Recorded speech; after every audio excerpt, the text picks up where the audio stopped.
Sejam bem-vindos a mais um vídeo com mais informações do São Paulo, que acabou sendo eliminado no Paulistão contra o Palmeiras, perdendo por 2-1.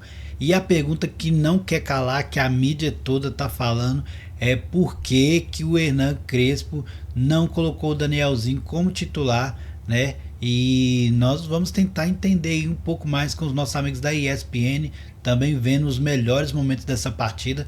Coloca aí nos comentários se você achou que o Hernan Crespo errou ou se, né, a culpa não foi dele. Deixa aí sua opinião e bora pro vídeo, vamos lá. Porque é um jogador jovem, de 24 anos, então certamente o Abel pensa nisso também, né? Tanto o Maurício quanto o Alan e o Vitor Roque, com a movimentação deles, fazem com que qualquer adversário tenha dificuldade na saída de bola, e o São Paulo teve hoje muito por essa intensidade do Palmeiras lá na frente, mas aí tem uma opção do Crespo, né? Que é o Luan como titular no lugar do Danielzinho.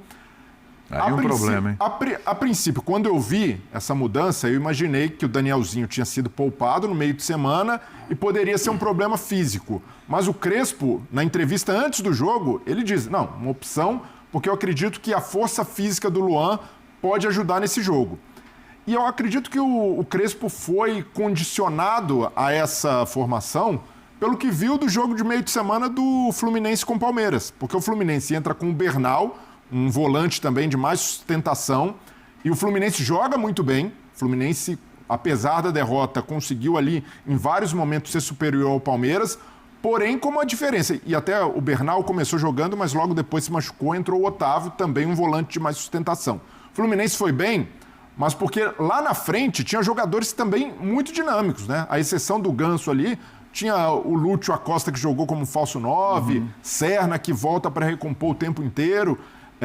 Então, jogadores que... O Savarino entrou como titular, também outro jogador dinâmico. Ao contrário do São Paulo, que lá na frente tem Caleri, Lucas e Luciano, que não são jogadores que iniciam essa pressão lá na frente. Então ficou um time descompensado, com um volante de marcação para segurar a onda de um Palmeiras que estava numa rotação altíssima, muito mais intenso, e não era ali que o São Paulo tinha chance de igualar o jogo. Se o São Paulo quisesse, de certa forma, tirar um ímpeto do Palmeiras, seria pela posse de bola. A posse de bola, naturalmente, o Danielzinho seria o jogador mais indicado. É muito cômodo também da nossa parte chegar aqui e falar, poxa, o Crespo errou na escalação. Mas é que isso todo mundo falou antes do jogo. Eu acho que não é dinheiro de obra pronta. Então, é muito estranho. E ali o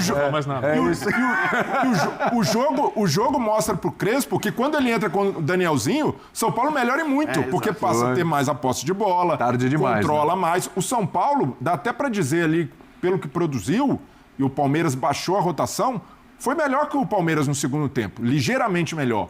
Mas se a gente analisar os dois tempos, né, distintos, o Palmeiras, para mim, teve uma superioridade que fez valer a vitória e a vantagem no placar, porque foi o melhor time em campo, polêmica de arbitragem à parte. Falaremos. Galera no YouTube, obrigado, todo mundo chegando aqui, número crescendo bastante aqui no YouTube também, e a gente vai falar de todos esses temas aqui que eu estou batendo o olho aqui, claro, são temas assim que não tem como escapar, a gente vai falar assim, sem brincadeira nenhuma, eu prometi para mim mesmo que a minha primeira pergunta para você no programa hoje não seria sobre Crespo e a opção, né, do Luan. Só que assim, o Breiler, porque ficou uma carta marcada danada, mas o Breiler, ele armou tudo de uma forma que é contraproducente se eu não passar essa bola para você. Quer dizer, então, que hoje a eliminação do São Paulo, ela está muito na conta de Crespo. Tudo bem? Tudo bem, William. Boa noite a você, André, Jean. Você é o chefe do programa. Breiler. Joguei quicando para você. Boa noite aos fãs do esporte. É um erro primário. Eu desconfio que o Abel, numa conversa particular, aquela que ele não divide nem com jogadores e talvez nem com dirigentes de clube, nunca com a imprensa, quando ele for conversar com a pessoa próxima, o que ele fala, deixa eu falar, não é possível que ele fez isso. Eu me lembro do Abel, para falar do Luan, tá? Numa entrevista pós-São Paulo e Palmeiras, explicando a estratégia do Palmeiras, inteligente e óbvia, do time que pressiona com muita qualidade de saída de bola, dizendo que pressionava os jogadores ao redor para a bola chegar no Arboleda, que tinha mais dificuldade de saída de jogo, para ali fazer uma pressão e tomar a bola. A gente já viu o Palmeiras ganhar do São Paulo com o Arboleda assim, mais de uma vez. Hoje, o Abel, eu desconfio que tinha planejado isso também. Mas ele ganhou um segundo trunfo principal, um segundo jogador sem passe e saída de bola, que é o Luan. Ou seja, o Andrés colava no Marcos Antônio ir atrás dele quando é saída de bola. O Arboleda não tem saída de bola, o Luan não tem saída de bola, o Palmeiras tem a pressão alta muito forte, é umas virtudes. As 3 grandes virtudes do Palmeiras são marcação alta, contra-ataque de qualidade, jogada aérea muito bem trabalhada. Né? E o Crespo entregou para o Abel tudo aquilo que o Abel nem sonhou que teria. Porque ele poderia, se é uma questão física, escalar o Pablo Maia, que não vem bem, mas obviamente é um jogador com mais qualidade do que o Luan. O Luan hoje dá para dizer que o Crespo confia mais no Luan do que no Pablo Maia. Do que no Alisson. Você vê que o São Paulo tem problemas. Mas só uma coisa, né, Benito? Assim, não com o Alisson do jogo de hoje, falando do ano inteiro. Porque eu acho que você tem razão. E ele pode, provavelmente vai usar a questão física para justificar a saída do Danielzinho, que estava bem. Tudo bem também, está jogando contra o Palmeiras, fora de casa, ainda que não no Allianz. Então, você pode até imaginar que você quer marcar mais, você quer ter mais pegada e tudo mais. Mas qualquer que seja a justificativa, para mim o que é muito surpreendente, né, para usar o termo acho que mais leve, é você optar por um jogador que tem 24 minutos jogados desde outubro do ano passado para um jogo como esse. Porque aí você está falando, né, de... Falando em força física, que o Breno disse que ele falou... Eu não ouvi a entrevista antes do jogo, né? Sim. É muito pouco minuto. Ele jogou 24 minutos esse ano. Então, assim, por mais que... Se você escolhe um jogador pela questão física, ou seja, pelas fragilidades físicas do outro... E claro que são fragilidades físicas, entre aspas, né, diferentes.